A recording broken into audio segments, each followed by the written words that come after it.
বাংলাদেশ একটা সুন্দর দল সাজিয়েছে, যেটা বিশ্বকাপের জন্য খুব ভালো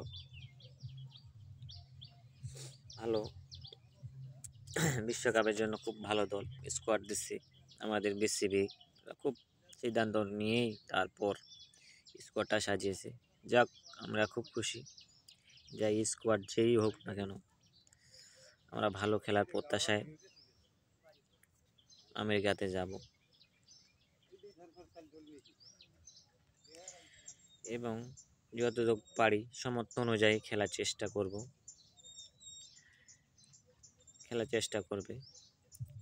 তবে আমাদের কিছু বাংলাদেশে অমালতু ইউটিউবার বা মিডিয়া আমাদের বাংলাদেশটাকে ধ্বংস করার পদে নেমে গেছে।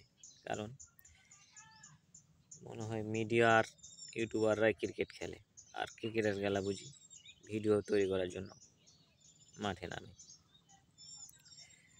আমি তাদেরকে একটাই কথা বলবো, এটা ক্রিকেট, এখানে নামলেই যে 4-6 মারতে পারবে তা না। খেলা, নাম খেলা, একদিন ভালো খেলে আরেকদিন ভালো খেলে না, এটা ঠিক মানতে হবে।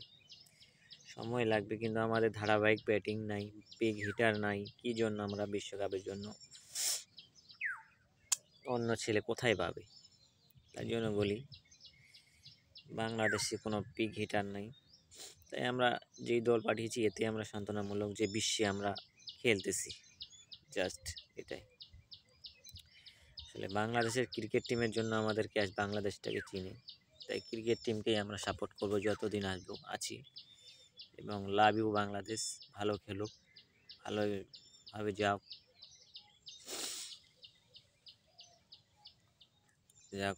এবং ক্রিকেটটাকে আরও উন্নত করার জন্য আমি বিসিবিকে আহ্বান জানাচ্ছি, যাতে আমাদের ক্রিকেটটা আরেকটু উন্নত মানের হয় এবং ব্যাটিংয়ের ধরনটা যেন চেঞ্জ হয়, ভালো পারফরমেন্স করতে পারে, তাহলে তো একদিন আমরাও সফলতার কাছে পৌঁছাতে পারব।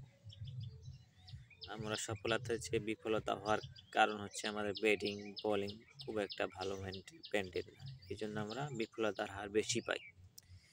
তাই আমি অনেক খুশি যে স্কোয়াড প্রকাশ করেছে বিসিবি, অলমোস্ট বেস্ট টিম।